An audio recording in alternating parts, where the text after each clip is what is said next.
So welcome to Jumbo IS and welcome to our lecture series called Daily MCQ Practice. In this lecture series, we cover a particular day's current affairs through a set of 4 to 5 MCQs. The idea is that you revise your current affairs, and what better way to revise your current affairs than by getting the much needed MCQ practice. This is really important because if you follow this lecture series on a daily basis, these 4 to 5 MCQs might seem like little effort for a day, but these 4 to 5 MCQs would add up to more than 1200 MCQs by the time you're ready for your prelims examination next year.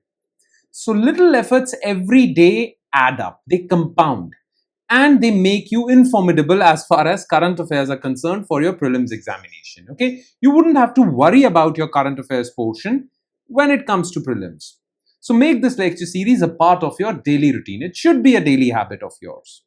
Okay, let's begin today's discussion, starting with question number 1. Consider the following statements regarding full electric mobility sector, not full, electric mobility sector in India. India's EV market potential is 200 billion by 2035, and if achieved, it can reduce 1 gigaton of CO2 and save 3.7 lakh crore in oil imports.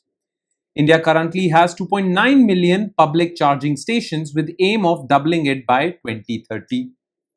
29 states, UTs, have notified EV policies and 4 more are in the draft stage. Okay, so recently Niti Aayog report came out with respect to electric mobility or electric vehicle sector. Okay, and this report said that if India follows all the right steps, okay, then India has the potential to generate $200 billion of EV sector or $200 billion from this EV sector. This is the market potential of electric vehicles by 2035. If achieved, then we would reduce 1 gigaton of CO2 because CO2 is released. A lot of greenhouse gases are released by vehicles. Okay, but if you use electric vehicles, well, you would save on 1 gigaton of CO2. That would help our fight against global warming. Right? And also, the thing is that all the vehicles that we currently use run on petrol or diesel. This comes from crude oil. Okay, and crude oil is basically imported. 85% of crude oil in India is imported. So if there is less demand for petrol and diesel, obviously our import bill will also reduce. So we will save 3.7 lakh crore in oil imports. So this statement is correct. Now, for EVs, you require charging stations as well. Otherwise, people won't buy electric vehicles if there are no charging stations, right? Public charging stations. Now, currently, India has around 27,000 public charging stations. Though the requirement is 2.9 million, but we have very less. Okay, so this statement is false. But yes, 29 states and UTs have notified EV policies and 4 are in the draft stage. This part is correct, and that was revealed in the Niti Aayog report. So only 2 statements are correct. The answer is B. Question 2. Which of the following is correct regarding flash floods? Vulnerability of a region to flash flood is decided by rainfall patterns and topography in that region. Rainfall of 100 millimeters or more in an hour over a roughly 10 kilometer by 10 kilometer area is classified as a cloudburst event. Cloudburst events are generally associated with flash floods. Okay. So flash floods recently have been occurring in Himachal Pradesh. Himachal Pradesh's Mandi area has seen a lot of disasters with respect to flash floods. And recently Uttarakhand, okay, Uttarkashi district of Uttarakhand saw one of the worst flash floods. Now, flash floods, what is the definition of flash floods? Rainfall of 100, that's not the definition of flash floods. Flash floods are generally occur if there is a lot of rain, there is flooding within an hour or 3 hours or 6 hours of rainfall. Okay. Now, vulnerability to a flash flood comes from, first of all, rainfall, if there is heavy rainfall, and topography of the region also.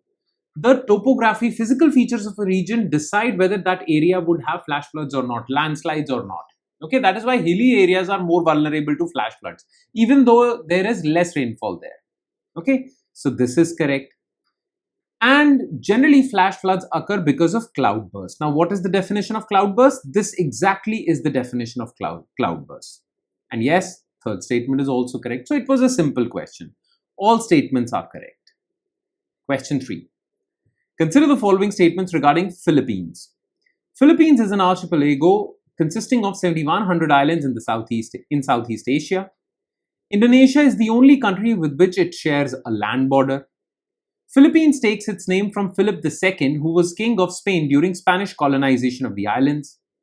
Filipino and English are the official languages of Philippines. Okay, so which of the above statements are correct?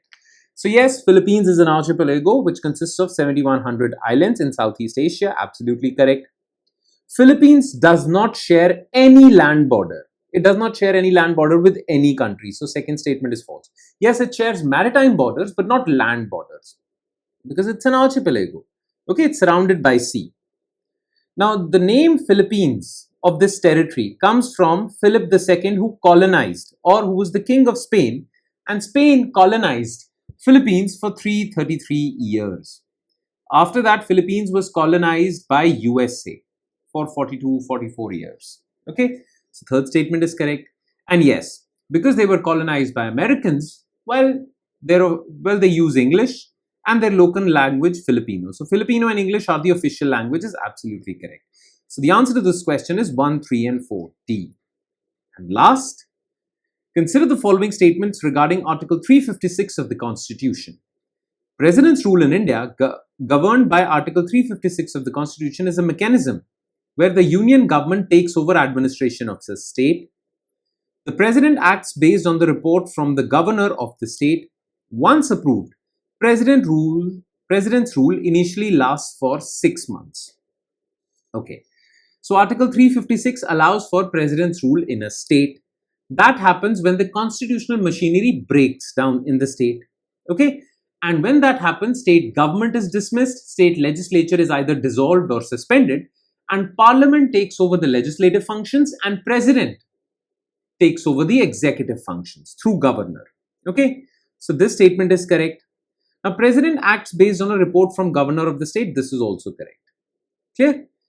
Now, once approved by the parliament, so it needs to be approved by the parliament within 2 months. Okay? Once approved by the parliament, the president's rule initially lasts for 6 months, and then after 6 months, it has to be approved again by parliament. Clear? So this is also correct. All statements are correct.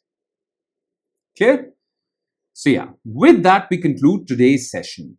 Thank you so much for watching, everyone, and I'm sure it has added value to your preparation. But like I say this every time, it will add more value, first of all, if you're consistent and regular with this lecture series, and second of all, you revise this lecture as well. It would hardly take 5 to 10 minutes, but by revision, I mean you spend another 5 to 10 minutes taking a good look at written detailed solutions to these MCQs we just discussed. Now, these solutions are available in our notes, and these notes are available on our Telegram channel. The link to our Telegram channel is provided in the comment section just below this video. Okay, on that note, I'll be signing off with the promise of seeing you again with another set of MCQs. Thank you, everyone.